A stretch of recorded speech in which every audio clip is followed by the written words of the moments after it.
Here is a question that won't leave you. What will make a pope slip out at 3 a.m.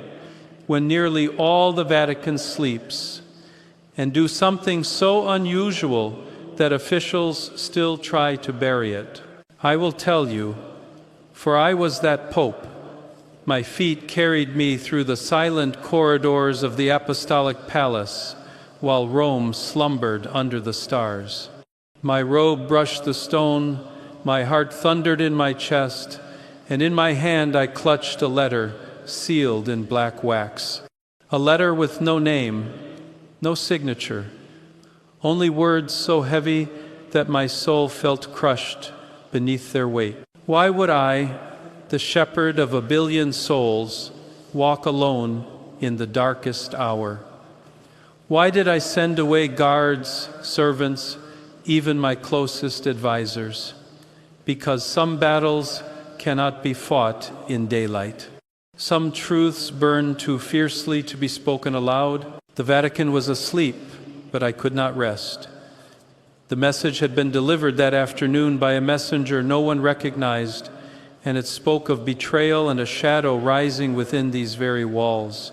I stared at its words until my tears blurred the ink, and when the 3rd hour came, I rose, knowing I could not wait until morning.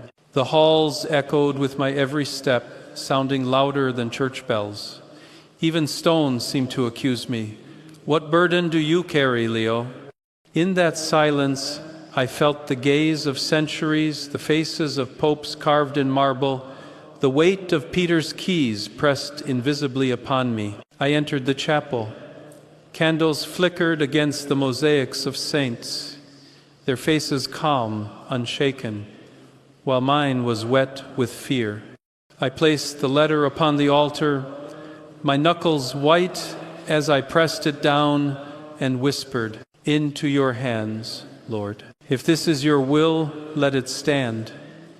If it is darkness, expose it." The air thickened, the flames trembled, though no wind moved. A sound, faint but unmistakable, rose in the silence, a chant, distant yet near, as if heaven itself strained to speak. I fell to my knees, trembling. I prayed not for myself, but for the Church. Do not let your people lose hope. Do not let shadows swallow your light. And I tell you this, child of God, the hour of shadows has never passed. What I faced then, you face now. Temptations, lies, betrayals that creep in silence. And just as I was watched, so are you. Heaven weighs your every step. But before I continue, I must pause to ask you, are you awake, or are you like those who slumber in the Vatican halls while truth knocks at the door? If you are not yet subscribed, then I say this with all urgency. Your silence is a choice. Do not wander past this moment as if it were nothing. Subscribe now, for only those who stay to the end will understand what was revealed that night. And if you refuse, then at least speak, leave a comment, and tell me why you choose shadows over light, why you hide when truth is within reach. As I knelt in that chapel, I felt the eyes of unseen watchers. Later, I would learn that Father Antonio, my secretary, had followed at a distance, hiding by the door. He saw me collapse, saw me grip the altar until my hands bled. He saw what no man was meant to see, a pope trembling like a child before his father. And I ask you, if you had been Antonio, what would you have done? Would you have stepped forward to comfort me, or would you have remained hidden, afraid of what the truth might demand of you? Do not think this is only my story, it is yours. You too walk the corridors of silence when no one sees you. You too carry letters, burdens, temptations that weigh heavier than gold. And you too must decide, do you hide or do you kneel? The hour was 3 a.m., and the Vatican was asleep. But heaven was awake, and so was I. From that night forward, I knew that secrets too dangerous for daylight would demand my tears, my prayers, and my life itself. And yet here you sit, listening. Do not waste this moment. If you click away now, you abandon not me, but the truth itself. Subscribe. Stay until the end. Walk with me into the night, where God himself answered with fire. For what I saw at 3 a.m. will leave you speechless. The letter sat upon my desk long before the clock struck midnight. Its wax was black, its parchment worn, its edges rough as though it had passed through many hands before reaching mine. No seal, no name, no sign of origin, only weight. The kind of weight that does not lie upon paper, but upon the soul. When it was first delivered, I dismissed it as rumor or trickery. Yet, when I broke the seal and read its lines, the blood in my veins grew cold. It spoke of betrayal. It spoke of a shadow rising not from outside the walls of the Vatican, but from within. And most haunting of all, it tied my papacy to a prophecy of suffering, as if the very survival of the Church would be tested in my days. For hours I stared at it. I wept, not from fear of death, but from fear that the flock entrusted to me might be torn apart. I pleaded silently, Lord, why me? Why now? Why this burden when I am weakest? I pressed the parchment to my chest, hoping its ink might fade if held against a trembling heart. But it did not. Instead, the words seemed to grow heavier, as if alive. Each line burned into me like fire, a betrayal close, a shadow within, a time of darkness rising.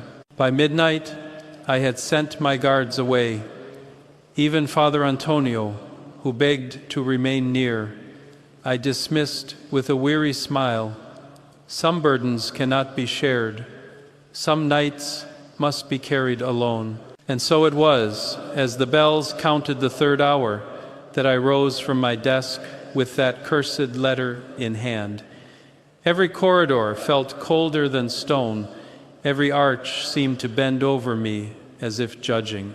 I wondered, was I walking into prayer or into prophecy? I reached the chapel, placed the letter upon the altar, and whispered the only words left in me. Lord, if this is you, let it stand. If it is darkness, reveal it. At that moment, the candles flickered violently. Though no wind stirred, their flames shivered as if in fear. I gripped the altar with both hands, tears streaming down my face. Do not let your church lose hope. Do not let me be deceived. Behind me, unseen, Antonio had returned, hiding in the shadows. Later he would confess he had seen my body collapse against the marble, had heard me plead like a child. He was my witness, though I never asked him to be. And here I stand before you now, telling you what was never meant to be told. For the Vatican would rather bury this moment, rather say that popes do not tremble, do not bleed, do not weep at the feet of their Lord. But I did, and you, listening to me now, you have a choice. Will you remain silent like Antonio, hiding in shadows, only watching?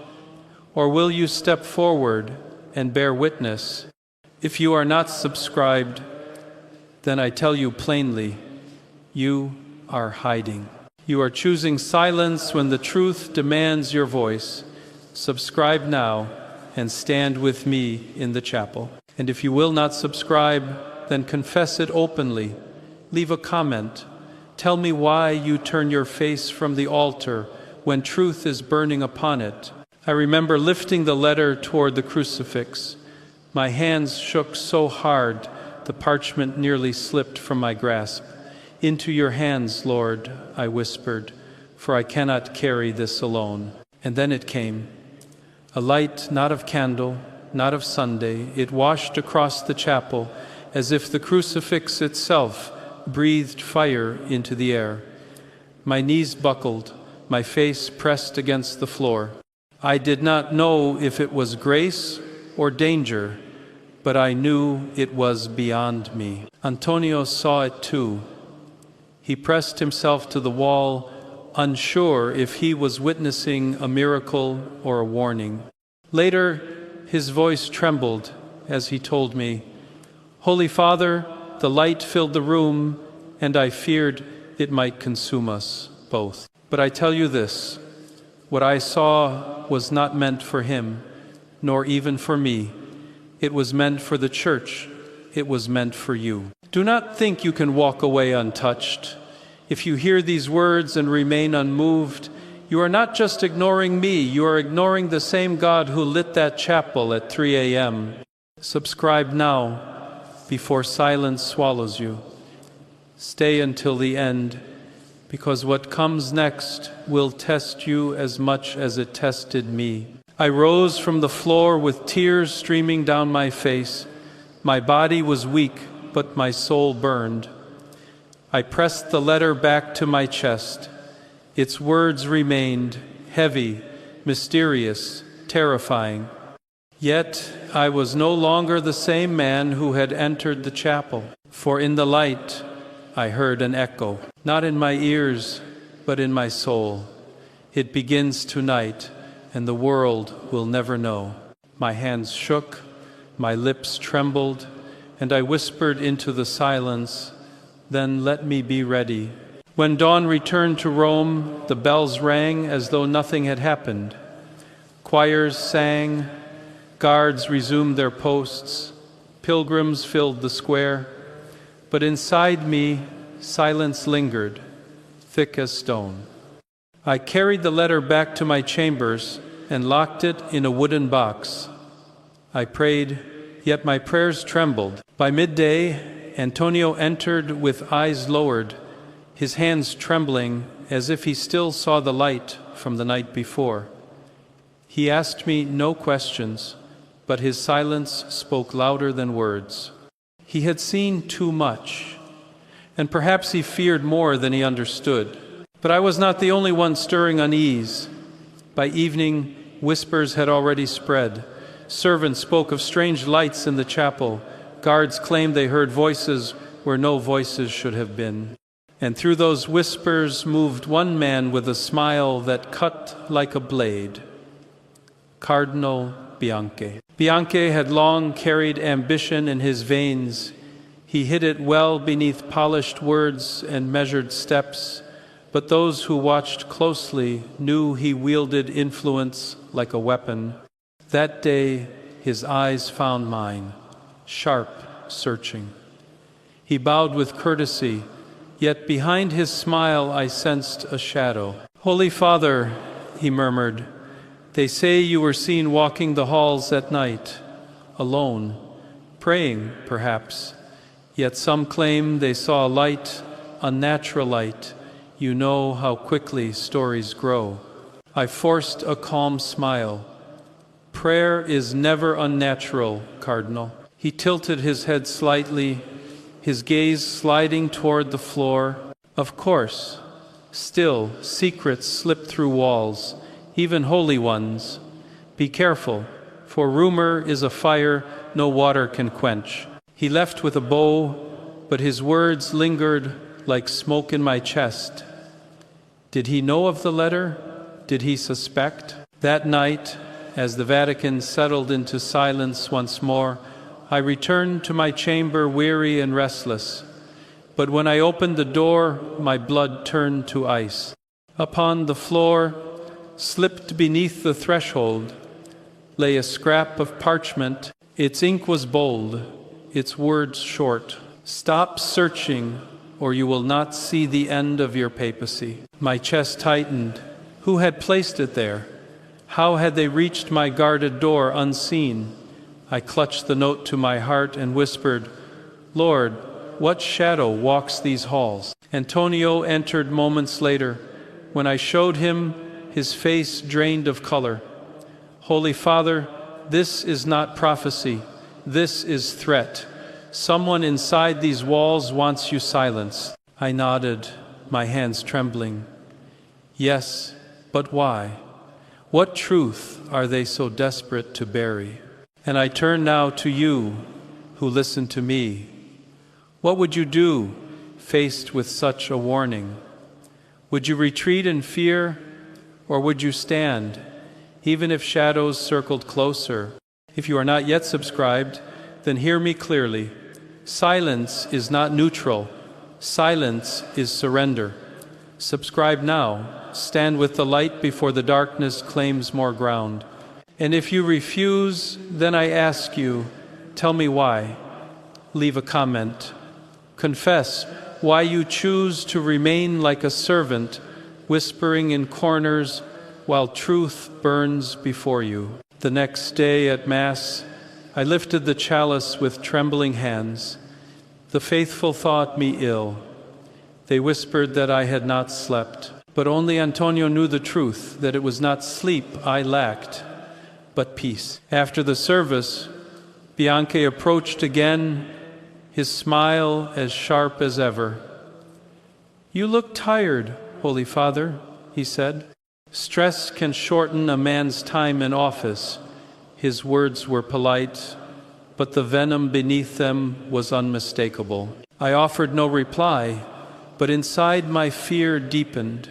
Was Bianke behind the threats, or was he merely a messenger for a shadow greater than himself? That night I could not rest. I paced the halls again at the hour of 3. Each step echoed louder than the last, as though the very stones were judging me. I carried both the prophecy letter and the threatening note, pressing them to my chest. I whispered, "Lord, if this is your test, give me courage.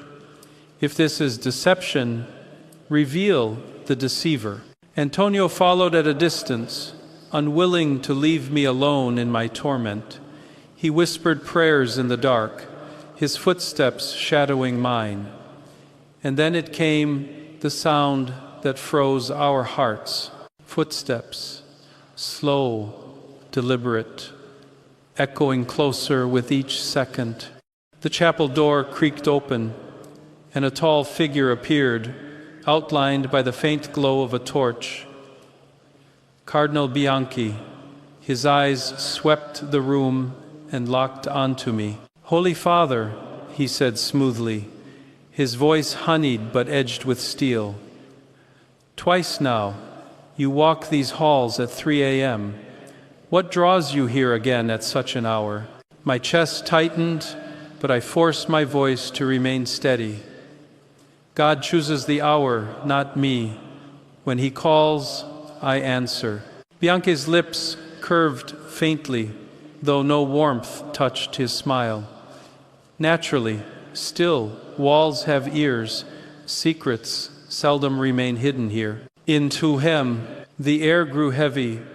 My hands gripped the altar. Behind the column, Antonio trembled, afraid to breathe. And so I ask you, listener, would you stand in my place, or would you falter? If you cannot even stand with me by subscribing, how can you claim to stand when the shadows come for your own soul? Subscribe now. Stand firm. Do not let cowardice define you. Because what came next in that chapel would shake even the proudest heart, and it is not a story you can afford to miss. The chapel at 3 a.m. is unlike any place on earth. Its silence does not comfort, it suffocates. The flicker of candles along gold mosaics feels less like warmth and more like judgment. On that night, I knelt again before the altar, clutching both the black-sealed letter and the threatening note slipped beneath my chamber door. My body trembled, my lips cracked with prayer. Lord, if this is you, give me courage. If it is the enemy, reveal the deceiver. The marble floor was cold beneath my knees, but the burden on my shoulders was colder still. Behind me, Antonio hid in the shadows, his breath shallow, afraid even to whisper. He should never have been there. Yet perhaps God allowed it so that another soul would bear witness to what unfolded. Then it came, the sound that makes even the strongest heart falter. Footsteps, not hurried, but slow, deliberate, each one echoing heavier than the last. The door groaned open. The flame of a torch from the hall cast a long shadow across the marble, and there he stood, Cardinal Bianke, flanked by two men with faces set like stone. "Holy Father," he said, his voice smooth, honeyed, but with a blade hidden beneath. "We must speak of these visions." I rose slowly, my hand still trembling, the letter clutched to my chest. "Then speak, Cardinal, but remember, the truth of the Church cannot be bent to your will." He stepped forward, his eyes narrowing on the folded parchment. "Rumors spread quickly, Holy Father, strange lights, whispers in the night. They unsettle the faithful. A shepherd must guard, not alarm. Tell me, are these words in your hands prophecy or paranoia?" His men drew closer, their shadows falling across me. Antonio pressed harder against the wall, his heart hammering in his chest. He feared for me, he feared for himself. I lifted the letter high toward the crucifix above the altar. This is not paranoia, this is warning. If you believe me weak, so be it, but I will not ignore what has been placed in my care. Fear and ambition will not guide this Church. Faith will. Bianke's lips curled faintly, though the smile carried no warmth. Faith, yes, yet faith does not shield a man from knives, nor from whispers louder than truth. The tension thickened. My knees trembled, but my soul stood taller than my body, and I spoke the words I could no longer contain. I do not answer to threats, I answer to God. And now I turn to you, who listen in safety while I speak of danger. If you cannot even stand with me by subscribing, how will you stand when threats come for your faith? Subscribe now, let your loyalty be known. Or remain silent, but then confess in the comments why you would rather whisper in shadows than stand in light. The chapel grew heavy, the air pressing like a storm. Bianke's men stepped closer. For a moment, I wondered if this was the end, but then heaven answered. A sudden gust of wind impossible in that sealed room swept through the chapel. The candles flared violently. The crucifix above the altar glowed, casting a golden light that spilled across my face and illuminated the parchment in my hands. Antonio gasped in the shadows, clapping a hand to his mouth. Bianke's men faltered, their composure breaking, and for the first time, I saw fear cross the cardinal's proud features. "Is this?" His words trailed off, unfinished. His voice wavered, no longer steady. I fell to my knees, tears streaming, hands lifted high. "Lord, reveal the truth. Show me who is faithful and who deceives." The light from the crucifix grew brighter, painting the walls with living shadows. The very air seemed alive with presence. Bianke stepped back, his confidence unraveling, his eyes wide. Antonio whispered later that he had never seen such a sight. "Holy Father," he told me, the light moved as though it carried judgment itself. And in that moment, I knew the struggle was no longer between me and Bianke. It was between God and the shadow that had dared to rise within his house. So again, I ask you, listener, if you had stood there, would you have fallen to your knees in prayer or fled in fear? If you cannot bear the weight of a simple click to subscribe, how will you bear the weight of judgment when it falls? Subscribe now. Choose faith. Do not let this moment pass you like a thief in the night. Bianke's voice, once dripping with arrogance, faltered. Perhaps there is more here than I understood. He gestured weakly for his men to step back. Their eyes were unsettled, darting toward the glowing crucifix. I lowered the letter onto the altar and pressed my forehead to the marble. The church does not belong to you, Bianke, nor to me. It belongs to the one who built it. Test my faith if you must, but know this: no shadow is greater than his light. The golden glow began to fade, leaving only trembling candlelight. The wind stilled. The silence returned, but it was not the silence of fear. It was the silence of judgment, already spoken. Bianke swallowed hard, his lips pale. Perhaps, he whispered, I judged too quickly. He turned, retreating with unsteady steps, his men close behind. For the first time, their silence was not strength, but weakness. And I say this to you now: do not be like Bianke, who trembled only when the light exposed him. Be like those who kneel before truth while shadows still surround them. Subscribe, stand firm. The battle is not over, and the hour grows darker still. That night I remained on the chapel floor long after they departed, my body exhausted, my soul ablaze. I had faced my accuser. I had seen light pierce the darkness. But I also knew the war was not finished. For where shadows are scattered, they gather again. The chapel was still, yet the silence was different now. It was no longer suffocating, but charged, like the air after a storm.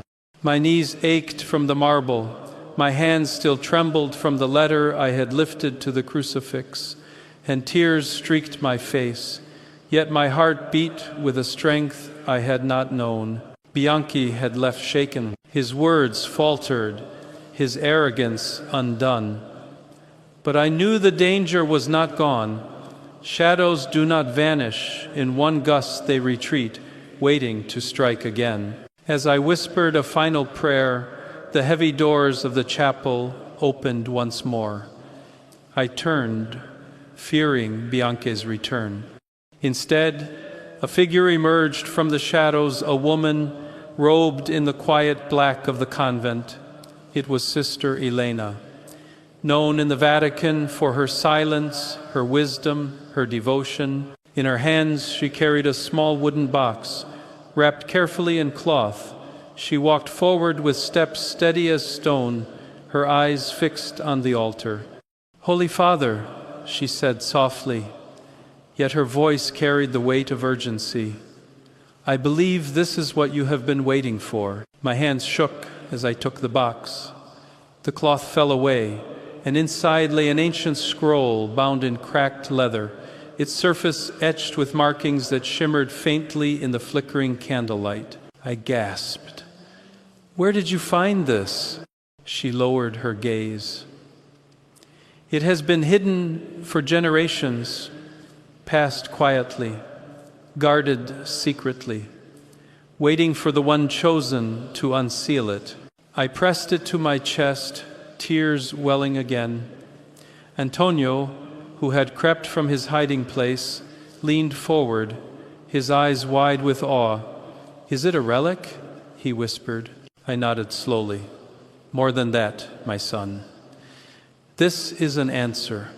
And I pause here, my child in Christ, to ask you, why would God deliver such a treasure into our hands, and yet you remain silent? If you are not subscribed, you are choosing to look away while heaven lays its scroll at the altar. Subscribe now, bear witness with me, or explain yourself in the comments. Tell me why you resist the truth, when it stands unveiled before you. I unrolled the scroll carefully. Its words were few, yet they thundered through my soul with power greater than armies. Faith conquers fear. Truth defeats deception. Love guides the faithful. The chapel glowed as if dawn itself had entered early. Antonio's tears streamed freely. Sister Elena bowed low, her face serene. I whispered aloud, "Yes, Lord, this is the sword and shield of the Church. This is the answer we have sought." Then the doors opened again. My heart clenched, expecting danger. But when Bianke stepped inside, he was not the same man who had left. His face was pale, his eyes unsteady, his pride broken. The two men who had flanked him before now lingered in silence, unwilling to meet my gaze. "Holy Father," Bianke murmured, his voice stripped of arrogance, "I came to understand what has been revealed here. It is more than I imagined." I rose, scroll in hand, my knees weak, yet my spirit firm.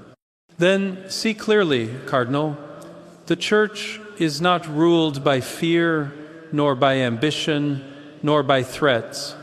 It is ruled by faith, guided by a light no shadow can smother." Bianke swallowed, his lips trembling. "Forgive me. I let pride and doubt cloud my judgment." I extended my hand. "Then take the first step, Bianke. Faith is not punishment, it is guidance. We serve the Lord, not ourselves." He bowed low, his shoulders shaking. For the first time, I saw not an enemy, but a man humbled before truth. And so I say to you, if even Bianke, the proud and ambitious, could kneel before truth, why not you? Why do you hesitate to subscribe, to stand, to confess your loyalty openly? Do not wait for judgment to break you. Bow now, click now, let your faith be seen. I turned back to the altar. The threatening note that had haunted me still lay there, a black scar upon holy marble. I lifted it, then carried it to a small brass brazier. With one final prayer, I dropped it into the flame. Smoke rose. The parchment curled and crumbled into ash. I spoke aloud, "We do not bow to fear. We do not hide from threats. We learn, we pray, and we move forward with courage." Antonio exhaled sharply, as if a burden lifted from his chest. Sister Elena whispered, "This scroll will be preserved, Holy Father. Its wisdom will guide generations." I nodded, tears wetting my cheeks. Yes, let it remind us that even when the night feels endless, the light of God never dies. At that moment, sunlight pierced the stained glass windows, flooding the chapel with brilliance. Shadows retreated. The Vatican awoke to another day. But for us inside, the dawn was more than morning, it was a sign, a promise. And you who hear my words must decide, will you wake with the dawn or remain in night?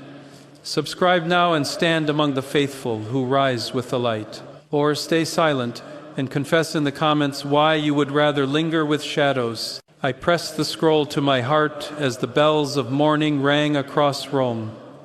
My eyes lifted to the crucifix and I whispered, "Faith conquers fear. Truth defeats deception. Love guides the faithful." The night had tested us. The dawn had answered. And the Church, though scarred, stood stronger than before. The chapel lay bathed in morning light. Stained glass windows spilled crimson and gold across the marble floor. The smoke from the brazier still curled faintly, carrying away the last ashes of the threatening note that had sought to bind me in fear. The scroll, glowing softly in its cracked leather binding, rested upon the altar. Antonio stood close by, his eyes swollen from tears, yet alive with hope. Sister Elena remained calm, her hands folded, her face serene as though she had always known this dawn would come. Even Cardinal Bianke, humbled and stripped of arrogance, kept his head bowed low. I lifted my eyes to the crucifix above us and felt the weight of the night finally ease. I had not carried it alone. Faith had carried me, truth had guided me, love had sustained me. Remember, I said softly, yet every stone in the chapel seemed to carry my words. Faith is not tested in comfort, but in trials. Betrayal may strike, fear may whisper, and shadows may gather. Yet God's light always prevails. I turned to the brazier where the ashes smoldered. The words of men can burn away, but the truth of God endures. Antonio whispered, voice breaking, Holy Father, we have witnessed something the world may never understand. I laid a hand on his shoulder. That is the nature of faith, my son. Some truths are meant for the heart, not the eyes. And so I turn to you now, my listener. Do not let this moment pass as mere story. You have walked these halls with me, felt the silence, heard the threats, seen the light. If you are not subscribed, you are standing at the altar and turning away. Subscribe now. Bear witness.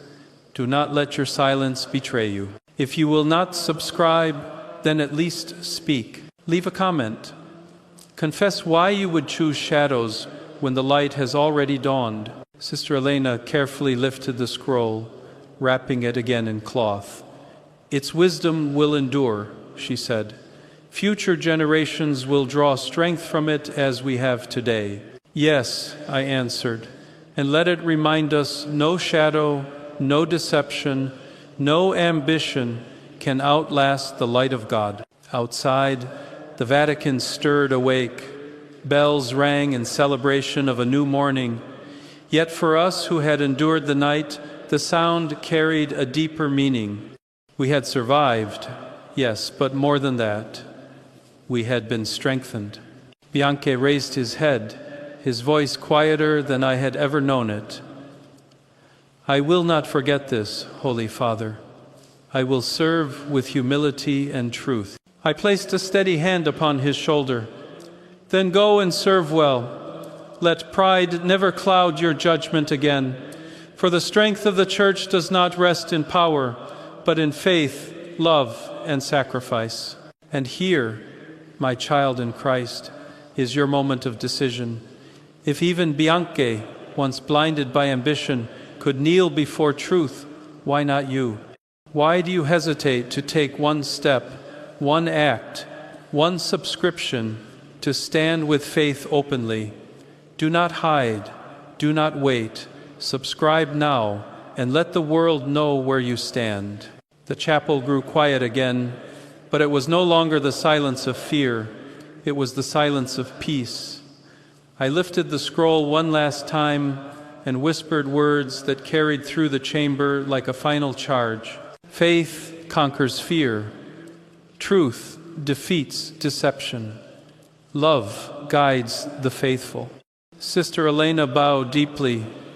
Bianke lowered his head.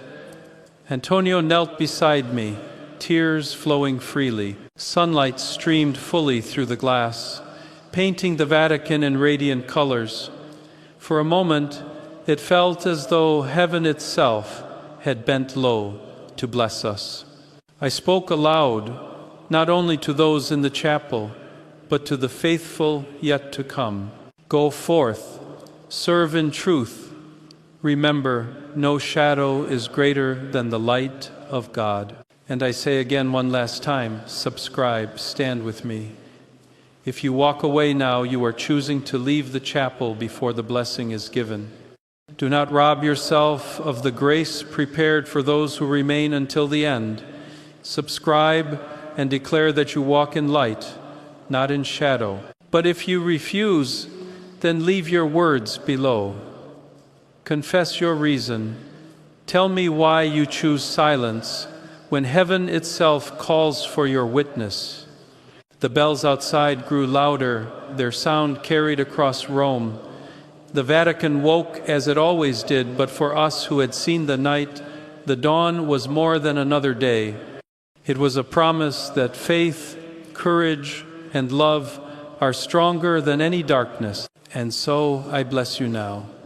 May the Lord guard your steps, strengthen your faith, and give you courage to face your own hour of shadows. For when the trial comes, and it will come, may you remember this truth: the light has already won.